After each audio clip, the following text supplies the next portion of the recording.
Yo les voy a hablar de la química analítica a microescala total. Todo comenzó en el tercer Foro Nacional de Electroquímica de la Sociedad Mexicana de Electroquímica, que se efectuó en Tlaxcala en julio de 1987. Fue el primer trabajo o reunión que se hizo enfocado a la docencia en la electroquímica. Y la idea era de que todos los grupos afiliados a la sociedad propusieran prácticas de laboratorio para hacer un manual ah, que se pudiese compartir por todas las instituciones educativas del país. No sé si se concretó o no. En aquel entonces yo me estrené como profesor ya a cargo de un laboratorio de electroquímica y presenté con mis alumnos de licenciatura estas prácticas: diseño de medios de reacción en electrosíntesis orgánica, espectrofotometría diferencial, columimetría, electroanálisis en el control de medicamentos, dosificación electroquímica de oxalatos en plantas, electrocatálisis enzimáticas. Y el trabajo que yo presenté fue una propuesta que le llamé las 7 etapas fenomenológicas en la enseñanza de la electroquímica analítica. Desde 1987 hasta el año pasado, 2023, logré pulir este concepto para la enseñanza de la electroquímica analítica, que cristalizó junto con el doctor Arturo García Mendoza, también de la UNAM, de la FES Cuautitlán y de la Facultad de Química, en un libro de texto que pronto dará luz. En ese esquema proponía yo estudiar a nivel de tres campos. Primero, el fenómeno, desde las disoluciones iónicas, eh, y lo primero que ocurre en la electroquímica, en el fenómeno electroquímico, es la formación de las interfaces cargadas, es decir, los electrodos. Después hay una perturbación eléctrica. Posteriormente, la siguiente etapa fenomenológica es la transferencia de carga interfacial, la transferencia de masa y la transferencia de partículas químicas. Es ahí donde el medio de reacción, el diseño de los amortiguadores, el disolvente y de todo el estudio de las reacciones químicas de solución entra, ¿no? Una vez estudiados estos principios, los conceptos involucrados son equilibrio químico, equilibrio electroquímico, pseudoequilibrio electroquímico, cuando ya hay una perturbación eléctrica, y ya cuando hay una transferencia de carga interfacial neta, pues existe la reacción electroquímica, tanto redox como no redox, es decir, migratoria. Y ya esto lo aterrizamos a lo que es la electroquímica analítica propiamente dicha, es decir, al análisis físico-químico eléctrico, métodos electrométricos de análisis.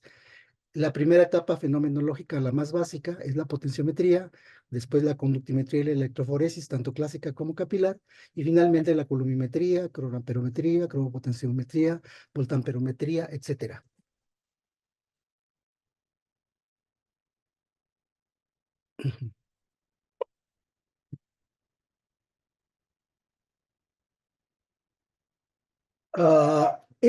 Este esquema de fenómeno, concepto y método eh, lo partimos en 3 partes, ¿no? La introducción propiamente dicha.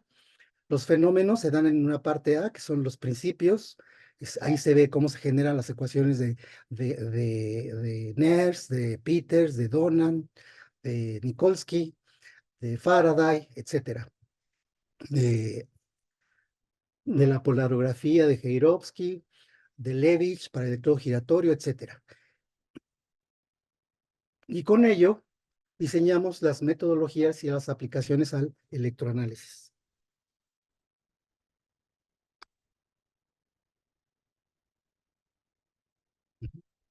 Entonces aquí en los principios, como les decía yo, tenemos los conceptos para generar las leyes límites, con ellas diseñar las técnicas operatorias, metodología analítica y sus aplicaciones al electroanálisis. Ujú. De tal manera que nos fundamentamos de esta manera.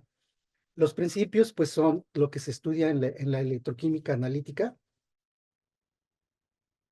que no es otra cosa más que la parte de la fisicoquímica aplicada a los fenómenos eléctricos, la doble capa de Nernst, etcétera. Y en la parte B es donde proponemos ya la conformación de la química electroanalítica, es decir, analizar, monitorizar y caracterizar con exactitud, precisión, sensibilidad, selectividad y eficiencia, por medio de captura de datos, interfaces analógico-digitales, procesamiento de datos, etcétera. Introducir el concepto de aparatos, instrumentos, sistemas analizadores, por medio de programas de perturbación eléctrica y sus respectivos patrones de respuesta. Es decir, los principios de la química electroanalítica formal. Y ya con esto, pues aplicarlo al electroanálisis inorgánico, orgánico, clínico, farmacéutico, industrial, ambiental, etcétera. Para ello, pues ustedes comprenderán que experimentalmente se necesita equipo. Y como ustedes seguramente saben, el equipo es caro. El equipo comercial es caro. Y si es muy caro y difícil y tortuoso eh, pedirle a CONACYT que nos dé dinero para investigar, imagínense para la docencia. Entonces, desde ese entonces empezamos nosotros a idear, motivados por el doctor Jorge Ibáñez de la Ibero, los métodos de química a microescala. Y él me motivó a llevar esta miniaturización de nuestro laboratorio a la práctica docente. ¿Por qué? Porque la microescala tiene muchas ventajas. Y esas ventajas se pueden aplicar a las tendencias del siglo XXI en el estudio de la química y de la electroquímica. ¿Cuáles son las áreas prioritarias de estudio? Interfaces, quimiometría, automatización, microescala y miniaturización, que es ahí donde entramos. Generamos nueva instrumentación. Los sensores y los biosensores están perfectamente activos con mucho vigor en la investigación en el mundo. El concepto de calidad, las interfaces, desde las interfaces para capturar datos en el laboratorio hasta el procesamiento y captura y manejo de datos en el Big Data en la red, en las nubes. Y sigue siendo una de las prioridades mundiales la educación. La microescala entonces nos da muchas ventajas, menor espacio de almacenamiento, menor tiempo de operación, equipamiento y reparación rápida que a bajo costo. Ay, perdón. Esto es muy, muy importante porque el alumno le va perdiendo el miedo al manejo, el miedo a romper, por ejemplo, un electrodo de vidrio o algún electrodo de referencia. Entonces, por medio de las técnicas que les voy a platicar, ellos mismos arman su equipo. Si lo descomponen, ahí mismo lo pueden armar con materiales de bajo costo de producción local, de las farmacias, de la palería, del supermercado, de Steren, etcétera. Se puede hacer trabajo de campo y en el aula porque se pueden echar a andar estos equipitos con pilas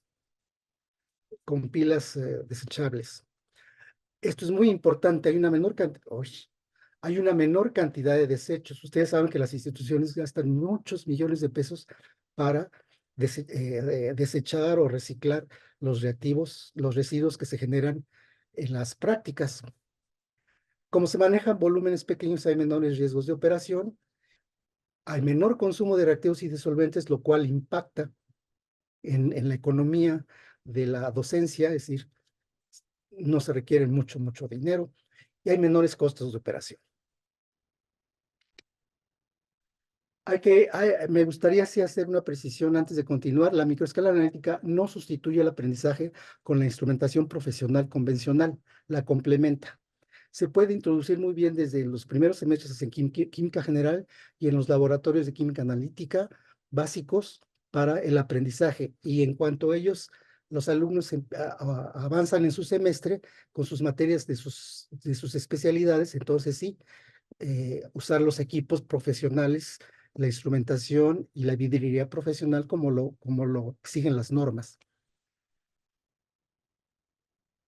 Con base al mapa jerárquico de la enseñanza de la electroanalítica que les enseñé, experimentalmente comenzamos con la potenciometría, seguimos con la conductimetría, el pseudoequilibrio, la coulomimetría, que ya es la transferencia de carga interfacial propiamente dicha, y después la voltamperometría ya como un sistema analizador. Las fotografías que ustedes están viendo ahí ya les dan una idea de la instrumentación que estamos manejando. Entonces, para potenciometría, pues obviamente necesitamos la bureta, el microagitador, etcétera.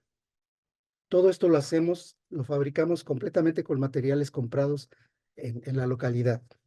Los multímetros de bajo costo, vasitos, los electrodos que también construimos, etcétera. Las buretas que se pueden construir de diferentes materiales, hay unas que se ven muy bonitas, que son las de acrílico, las muy económicas de madera, y las de lámina y esquineros de la tlapalería, que son las que nos han funcionado mejor porque son desarmables, se resisten bastante y son de materiales baratos. De hecho el poste no lo compramos, vamos a los lugares donde hacen puertas para baño y ventanas para cocina de aluminio, y los desechos de aluminio pues lo usamos nosotros para estos fines. Aquí, por ejemplo, vemos cómo se pueden hacer muchas. Cada alumno tiene su propia bureta. De hecho, esto fue muy, muy útil en la pandemia, porque por medio de la red, yo le daba instrucciones a mis estudiantes y ellos compraban sus materiales, armaban en su casa el material y así pudieron continuar a hacer su trabajo experimental de su trabajo de investigación en la facultad desde casa. Estos son los agitadores que nosotros fabricamos. Simplemente es un ventilador de laptop, un imán, una cajita de dulces y unos conectores. El que ven a la derecha fue el primer modelito, uno de los primeros modelitos. Ahora ya le ponemos un rheostato variable para controlar la velocidad, y con un cable conectamos directamente a la laptop para ya no usar pilas. Usamos por medio de un USB este, la energía de la computadora, de la laptop. Aquí se puede ver un acercamiento. El agitador es más de bajo costo. Y para manejar las muestras usamos jeringas de insulina. Las jeringas de insulina de plástico tienen la ventaja que no hacen menisco. Uno. Dos, vienen muy bien controladas en la tirada desde su fabricación, porque pues son para inyectar cantidades muy pequeñas de insulina. Entonces, bien manejadas, tienen una precisión equivalente a una pipeta Eppendorf comercial. Obviamente una pipeta comercial con puntas desechables, pues vale algunos miles de pesos, y mal usada también da mucho error. Y de igual manera, estas jeringas de insulina usadas como pipetas, bien usadas, tienen una buena precisión aceptable. Aquí, por ejemplo, les estoy enseñando cómo hicimos ensayos de pesada y tirada de volumen de las jeringas que están viendo comparada con una Eppendorf comercial, y el coeficiente de variación, pues no, es bastante equivalente, ¿no? Además, para aprender es más que suficiente. Y lo primero que hacemos es el control de nuestros estándares y nuestros reactivos por valoraciones volumétricas con indicadores visuales. Aquí a la izquierda está una clásica ácido base con fenolftaleína, aquí en medio una iodometría con almidón, y a la derecha una argentometría con cromato de potasio, nitrato de plata y cloruro de sodio estándar. Aquí viene ya la electroquímica en la primera etapa de la jerarquización, es decir, el equilibrio electroquímico. Usamos como electrodo de referencia estas pipetas, estas puntas de pipeta automática que son muy baratas, o bien en los institutos de investigación las usan una vez y las desechan.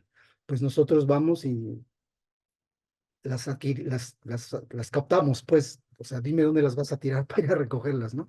Las lavamos muy bien y en ellas introducimos agua o bien una solución de cloruro de potasio, y en lugar de vidrio poroso de membrana separadora usamos algodón.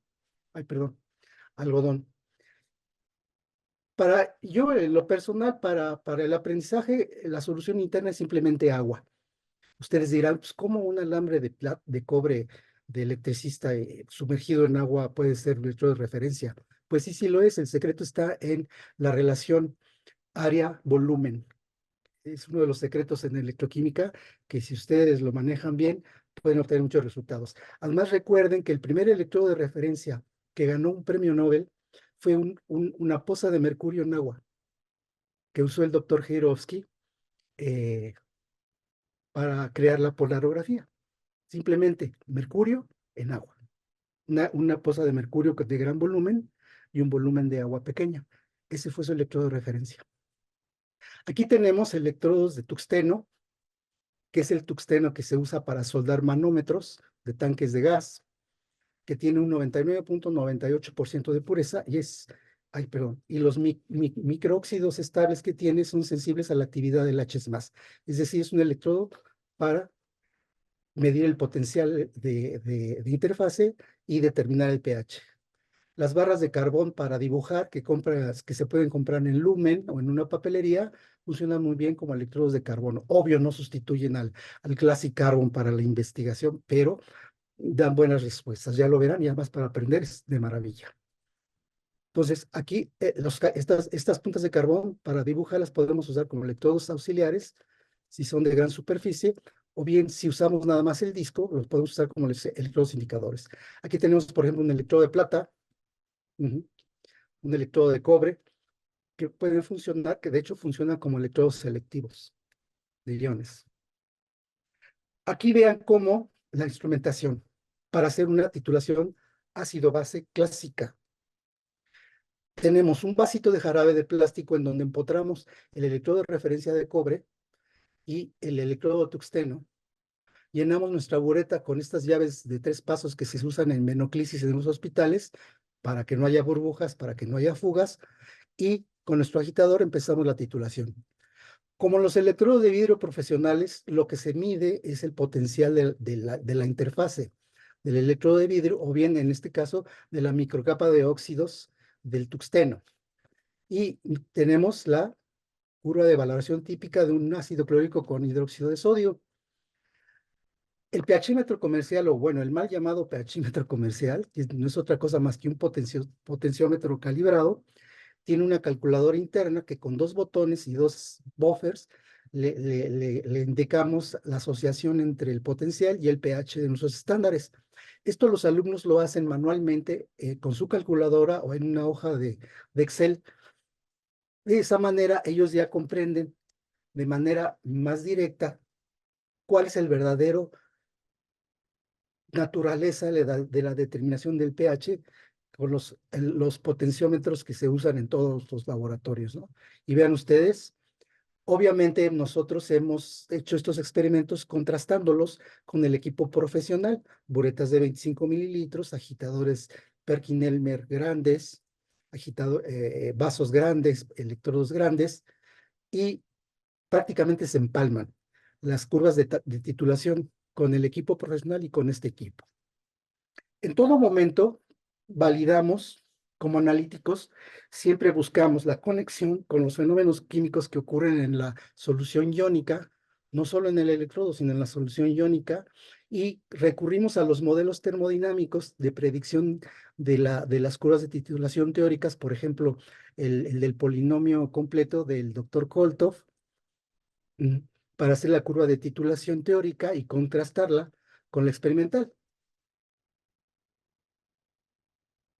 Ujú. O bien con métodos rápidos gráficos, de los cuales en nuestro laboratorio los hemos desarrollado hasta casi sus últimas consecuencias, no solamente para ácido base, sino hasta para extracción, intercambio iónico, precipitación, inclusive en sistemas de pseudoequilibrio como es la cinética enzimática, estos diagramas ayudan muchísimo.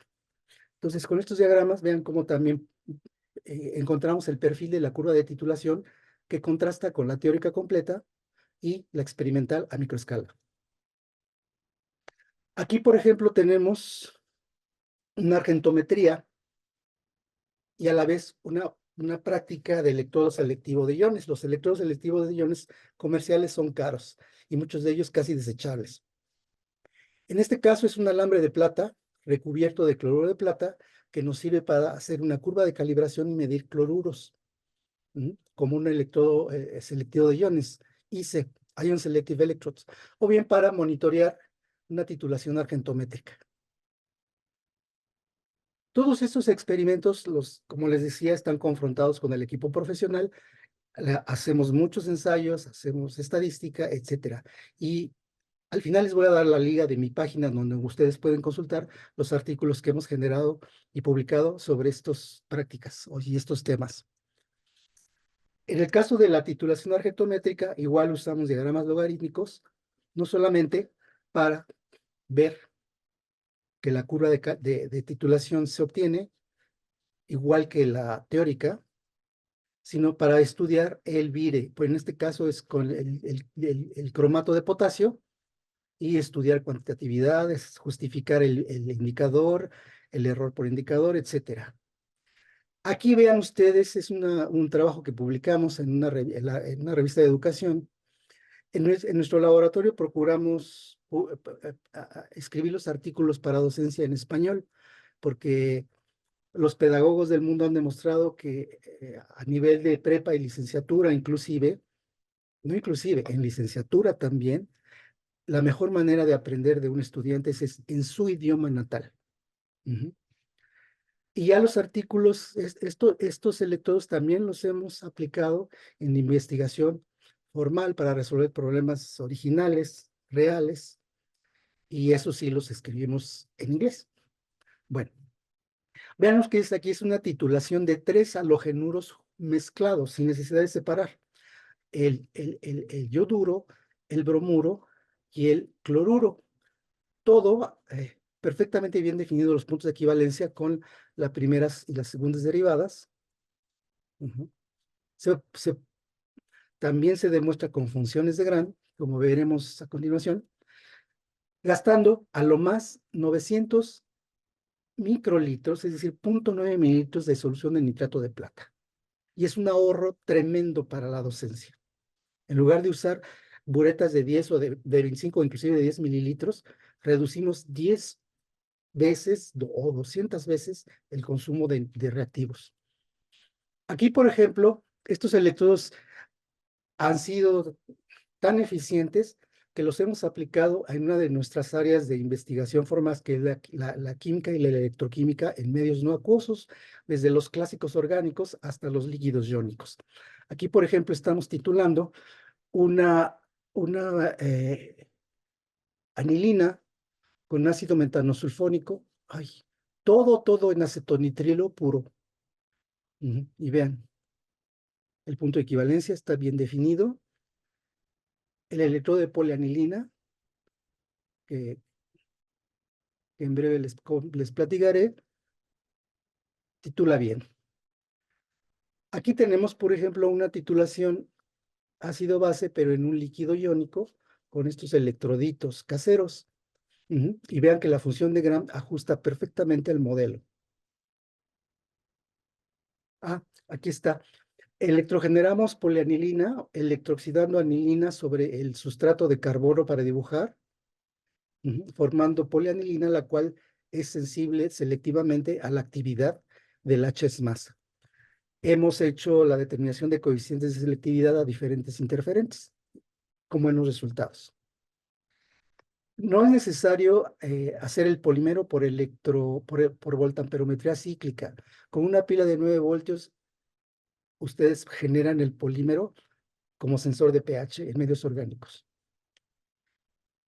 Aquí, por ejemplo, tenemos una aplicación que fue para unos doctorantes de Pakistán, medir el pH directamente en parcela de trigo. Fue tan exitoso que hasta en la jornada nos hicieron una entrevista con estos sensores directamente en la parcela para medir el pH, justo en el entorno del rizoma de la planta, para demostrar el intercambio de fosfatos y de H+, lo cual impacta en la salud del trigo y su mejoramiento. Otro ejemplo fue determinar el pH para las películas de la Filmoteca Nacional y de la Cineteca Nacional para no destruirlas, haciendo mediciones con el electrodo de tuxteno y el electrodo de referencia in situ para no destruir la película. Ajá. Hemos aplicado también estos alambres de plata recubiertos de sulfatos y de sulfuros como electrodos selectivos de iones a sulfuro y a sulfatos. En este caso fue para esta revista en las jornadas internacionales y nacionales de la enseñanza universitaria de la química, en aquel entonces en Argentina, y publicado en la revista de ellos de biotecnología. Vean ustedes, perdón, vean ustedes el tamaño del cultivo de las bacterias anaeróbicas, sulforreductoras. La ventaja es de que los electrodos se quedan in situ se pueden esterilizar directamente para medir el pH en tiempo continuo sin necesidad de destapar en campana estéril. Para los biosensores, usamos estas puntas con un transductor que puede ser carbono o puede ser el tuxteno para medir cambios de pH en la interfase de la enzima solución, del tejido solución. Y como ven, es que como estoy manejando dos pantallas, los electrodos de cobre, agua. Los electrodos, los biosensores todavía comercialmente no están accesibles, salvo el glucómetro y el alcoholímetro. Todos los demás hay que desarrollarlos y hay que caracterizarlos. Y el alcoholímetro y los glucómetros, pues son inclusive caros para los estudiantes por la enzima y el consumo de enzima, ¿no? Todo lo que hacemos nosotros es usar tejidos directamente. Por ejemplo, aquí, eh, en la cáscara del pepino, si ustedes la machacan en un morterito, el juguito que sale lo ponen en estas camaritas formadas con la punta, o sea, no cortamos al ras del tuxteno, sino dejamos una camarita y ahí ponemos el tejido del extracto enzimático. En este caso, el pepino, la cáscara de pepino es muy rico en ascorbato oxidasa, que nos sirve para medir ascórbico, ya sea en farmacia, ya sea en clínica, o en alimentos como curva de calibración. Y obviamente pueden hacer tantos sensores, cada alumno puede hacer su sensor cuantas veces quiera. De esta manera hemos usado tejido de papa, el del pepino, extractos de garbanzo, de soya para la ureasa, etc. No contentos con eso, hemos querido miniaturizar más. En el Instituto Nacional de la Nutrición y el Instituto de Investigaciones Biomédicas nos regalan estas plaquitas que usan para el PCR. Entonces dijimos, bueno, pues podemos trabajar con 300 microlitros toda vez que podemos hacer el electrodo de referencia y el electrodo tuxteno muy chiquitos. Y vean, pues en cada pocito ponemos el analito y cantidades crecientes de titulante y vean ustedes las titulaciones ácido-base, primera derivada, segunda derivada, que le llaman. Ah, fuimos más allá en el caso de la captura de datos. En este artículo, micropotenciometría, analítica, captura de datos, usamos el teléfono celular para grabar la evolución del potencial del electrodo de pH y de referencia al abrir la bureta en flujo continuo. Después el alumno graba, edita el video y va sacando los datos de potencial, tiempo, para hacer sus curvas de calibración. Y esto a los alumnos les gusta mucho usar el celular en el laboratorio. Los motiva bastante. En la figura A tenemos una curva ácido-base, en la figura B una iodometría con carbono y en la C una argentometría. Aplicamos sendas funciones de Gram, es decir, modelos de química en solución, y vemos que efectivamente, perdón, son lineales y con ellas podemos determinar con más precisión el volumen de punto final. En conductimetría, pues usamos básicamente lo mismo, y vean, este es un puente de Weston, 1950 y tantos, y funciona de maravilla. Todo esto lo pueden comprar en Steren. Y vean las curvas de titulación, una titulación clorhídrico-sosa o como comúnmente se dice base fuerte, ácido fuerte. Esta es una determinación de ácido acetil salicílico directamente en aspirina sin necesidad de filtrar el excipiente, en donde se muestra que efectivamente es un ácido de fuerza media. Aquí tenemos valoración conductimétrica de clorhidrato de ranitidina. Bueno, ya no se usa la ranitidina, pero muchos medicamentos son a base de clorhidratos, titulando el cloruro del medicamento con plata. Aquí tenemos una valoración de naproxeno en tableta dispersa directamente. A diferencia de la espectrofotometría y de la cromatografía, pues no necesitamos separar excipientes. Es la ventaja de la electroquímica. En coulombmetría simplemente usamos 2 electrodos, un vasito y el agitador. Una fuente de poder, que puede ser una pila de 9 voltios, y un cronómetro. Los alumnos usan ya el cronómetro de sus celulares. Aquí se muestra un potenciómetro en serie, en línea, sí, no en serie, sino en línea, para demostrar que teniendo todo controlado con un potencial constante, la corriente es constante de 250 microamperios. Es decir, estamos haciendo cronoamperometría masiva a potencial impuesto. Ujú. Ya sea con separaciones con algodón, vean aquí es una titulación ácido base con fenolftaleína. Vean ustedes que la ley de Faraday se cumple muy bien, tiempo contra cantidad de ácido clorhídrico. Estamos hablando de décimas de milimol de ácido, cosa que no se puede alcanzar con un análisis químico con bureta, ¿no? Aquí tenemos una culumimetría con otro modelito. Es una iodometría. Generamos por electrooxidación el yodo. Ujú. Esto lo hemos publicado para control de vinos tintos, acoplando una fotocelda, de tal manera que medimos el vire del almidón cuando pasa de la solución incolora blanca a negra. Ujú. Este es el principio. Pueden ver ustedes el artículo en la escala. Y en voltamperometría nosotros creamos lo que le llamamos MIMP, Minimal Instrumentation Micropolarograph, que no es otra cosa más que una fuente de poder, o sea, una pila o un eliminador, un amperímetro, un potenciómetro, 3 electrodos de trabajo auxiliar y como generador de señales una resistencia variable. Este es el equipo. Ujú. Lo pueden ustedes miniaturizar más en cajitas, vean varios modelos. Este fue el primer modelo que yo inventé, le llamo modelo Sputnik. Este es el más docente porque se ve el esquema. Este ya es un poquito más robusto, más miniaturizado, etcétera, ¿no? Hasta en un topper pueden hacer su potenciostatito. Y vean, esta es la electrooxidación de ácido ascórbico en un buffer de acetatos. La de abajo es el dominio de electroactividad. Vean qué limpio está. Y se ve perfectamente bien la onda de oxidación. ¿Cómo obtenemos esto?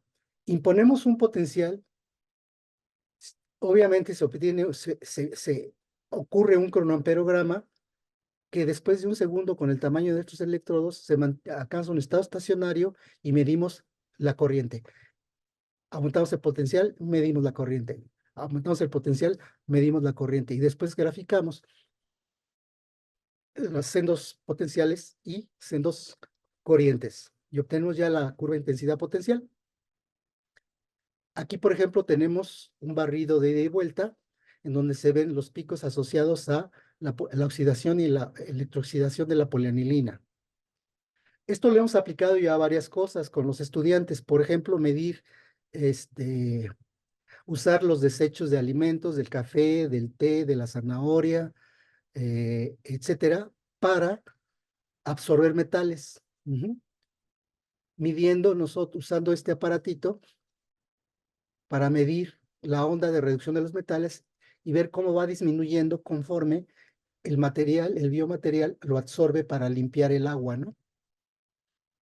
Aquí, por ejemplo, fue un estudio que hicimos para electrooxidar, para electroreducir níquel y cadmio en pilas de reciclado.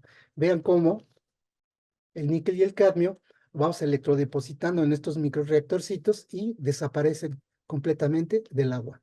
Ya después obtenemos el níquel y el cadmio separados, ya sea como metal, raspando el electrodo, o bien los volvemos a oxidar para tener soluciones puras. Este es uno que me gusta mucho porque es un análisis de metales traza por redisolución potenciométrica redox.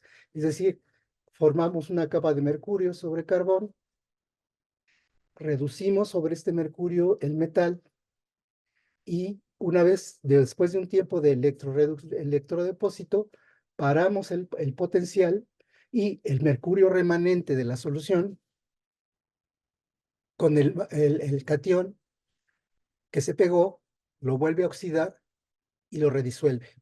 en una reacción química potenciométrica. Ujú. Estamos sustituyendo el mercurio ya por el bismuto, porque a los gringos no les gusta el mercurio ya. Pero el bismuto lo sustituye bien para estos fines, los famosos BIFES, Bismuth Film Electrode. Y vean ustedes, estamos hablando de partes por millón. Entonces, aquí nos ahorramos unos cientos miles de pesos de un polarógrafo comercial para hacer redisolución anódica o bien absorción atómica. Y los alumnos aprenden mezclas, inclusive. Hemos incorporado con los colegas, sobre todo de Colombia, un par de universidades de Colombia, los arduinos que pueden comprar en Steren también, un radar, ¿cómo se llama? No me acuerdo. Ay, perdón. Para ya tener gráficas de barrido en tiempo real. Este es el que estamos estudiando, así echándole los kilos. El artículo ya está a punto de salir en inglés. Es la titulación de Carl Fisher. Ustedes saben, ay, perdón, vean el equipo comercial, Metron, es carísimo para titular el agua. Es una práctica que los profesores de provincia y de varios países, sobre todo de Centro y Sudamérica, me han pedido que les enseñe a hacerlo porque en todas las carreras, los estudiantes cuando salen a la vida profesional tienen que hacer en algún momento Carl Fisher. En alimentos, en la industria, en papel, telas, medicamentos, etcétera. Y es muy difícil y es muy caro tener un equipo para la enseñanza en una facultad. Ujú. Entonces, lo primero que les muestro es que lo pueden hacer visualmente como una titulación clásica. Ujú. Como es una iodometría, pues es autoindicada y vean ustedes cómo efectivamente la cantidad de masa de titulante es lineal a la cantidad de masa de estándar de agua que se titula. Aquí tenemos el uso del MIMP para imponer un potencial constante aquí y conforme titulamos, el yodo aparece después del punto de equivalencia, generándonos una señal pero es una titulación amperométrica, pues. También hemos hecho titulaciones cronopotenciométricas con este arreglo de dos electrodos y una fuente de poder.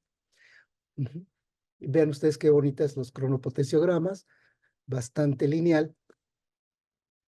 Y ahorita ya, para evitarnos inclusive el electrodo de referencia y la membrana separadora de algodón, estamos haciendo algo tipo fluídica. Es decir, imponemos, es una microcolumnimetría difusiva que puede tener con indicador visual de ferrotaleína, en este caso una microcolumnimetría ácido-base, o bien ponemos unos sensores, digo, un LED y una fotocelda para que capture el momento en que pasa por aquí el punto de equivalencia. Y vean que está bien definido el punto de equivalencia y obedece a las leyes de Faraday. Ya hemos mejorado esto utilizando microscopios para niños, o sea, de bajo costo, y piezas de Lego para hacer los soportes. Aquí está la celda, la encerramos en esta caja hecha con piezas de Lego y usamos un microscopio. En lugar de poner nuestro ojito, pues ponemos la fotocelda. Usamos el foco del microscopio y la platina tiene un revólver de colores y lo usamos como filtros. Usamos también hemos estudiado, hemos implementado la electroquímica de flujo usando los equipos para venoclisis. Seguramente los van a la farmacia, ay, perdón, van a la farmacia y compran su equipo de venoclisis para los hospitales. Utilizamos el septo que usan las enfermeras para inyectar el medicamento, para introducir la muestra. Y vean ustedes, tiene la ventaja que el electrodo auxiliar está abajo, a la salida. Entonces, no hay interferencia porque el interferente pues se va para abajo, ¿no? No toca el electrodo indicador. Y vean las señales. En estos casos estamos analizando un medicamento, si no mal recuerdo, un principio activo. Vean cómo es bastante lineal y lo estamos ahora poniendo a punto para limpiar. Por ejemplo, los desechos de naproxeno, o sea, de medicamentos en las aguas residuales, hacemos pasar la muestra de agua y el efluyente que sale la volvemos a meter y así en varios ciclos, pues ya se limpia de compuesto por electrooxidación o por electroreducción, sea el caso. Hemos hecho también bioamperometría, sobre todo para el Carl Fisher, con 2 electrodos indicadores a potencial impuesto. Vean el equipamiento. Y bueno, la microfotocolorimetría es auxiliar en nuestros experimentos de electroquímica y hemos también desarrollado microaparatitos, MIMCs, Minimal Instrumentation Microcolorimeter, para medir la absorbancia, determinar la absorbancia, más bien dicho. O bien usar las fotoceldas directamente ya en la computadora, con estas fotoceldas. Y bien, esto lo usamos para determinar el control de calidad de etanol en tequilas. Y vean ustedes si acoplamos la fotocelda a un LED, podemos hacer la titulación de Carl Fisher que vimos hace rato visual, la podemos hacer ya con la fotocolorimetría, y vean ustedes que está perfectamente bien definido, bueno, está bien definido el punto de equivalencia para esta titulación compleja de Carl Fisher. Las plaquitas de PCR también las hemos usado, acoplando en una caja de chocolates Ferrero Rocher. Por arriba le ponemos una cartulina, dejamos un hoyito para que el LED que está abajo pase por abajo del vasito, y arriba ponemos una fotocelda para ir midiendo, ¿no? Y eso es muy rápido porque van recorriendo la plaquita y ya van midiendo los diferentes pocitos. Bien, queda fijo el LED abajo dentro de la caja y la fotocelda por arriba. La otra experimento que hacemos es usar el celular como fuente de luz monocromada. En el celular ponemos un cartoncito con un hoyo, y dependiendo de cuál es la longitud de la que queramos, ponemos ahí nuestros pocitos. Y como sabemos a qué longitud de onda está asociada cada color, podemos hacer ya barridos y obtener el espectro de absorción. En este caso es el espectro de absorción de la fenolftaleína durante una titulación. Aquí está el punto de equivalencia. Y vean, nos estamos ahorrando inclusive la fuente de luz, ¿no? Todo el mundo tiene un celular ya. Esto es un experimento que hicimos con los compañeros de orgánica. En orgánica sintetizan el luminol y le ponen hierro con una gotita de sangre y emite fluorescencia, ¿no? Ay, se me pierde la flechita. Y ven ustedes, en el momento en que ponemos el hierro de la sangre o de un estándar, emite fluorescencia, es muy rápida. La fluorescencia estamos hablando de 5 a 10 segundos. Y lo interesante del asunto es que la altura de este pico es proporcional a la concentración del hierro.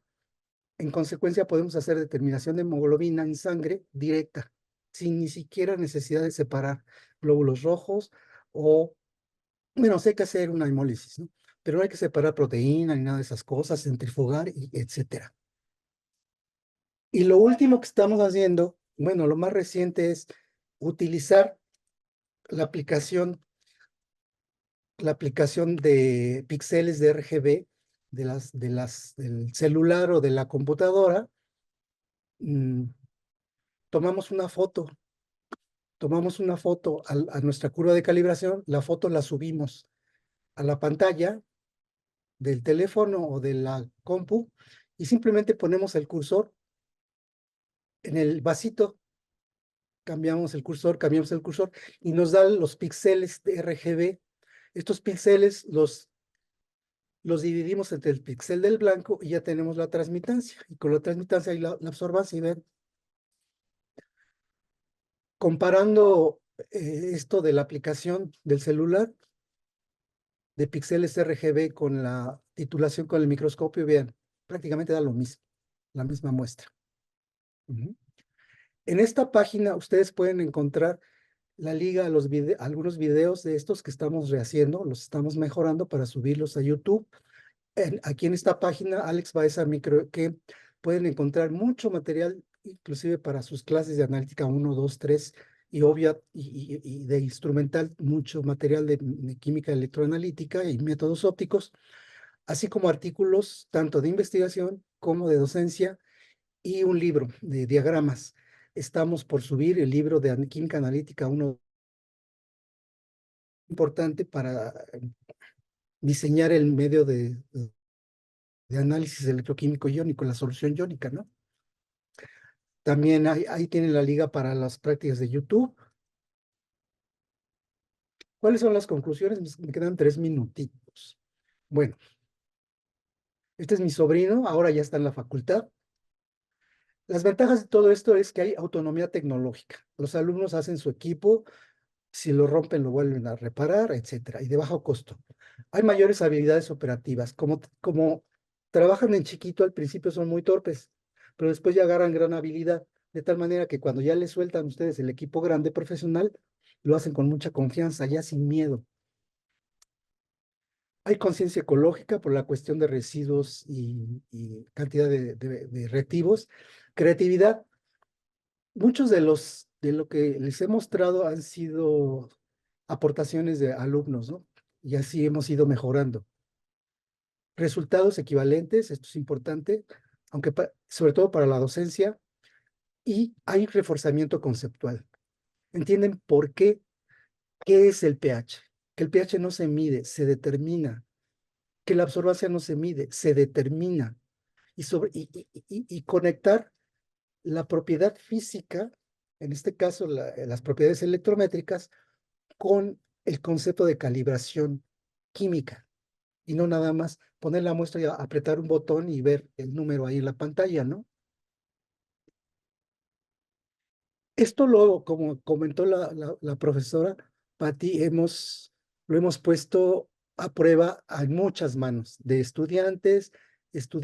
profesores de muchas diferentes orígenes, cubanos, colombianos, uruguayos, alemanes, franceses, españoles, africanos, taiwaneses, bueno, y obtienen los mismos resultados.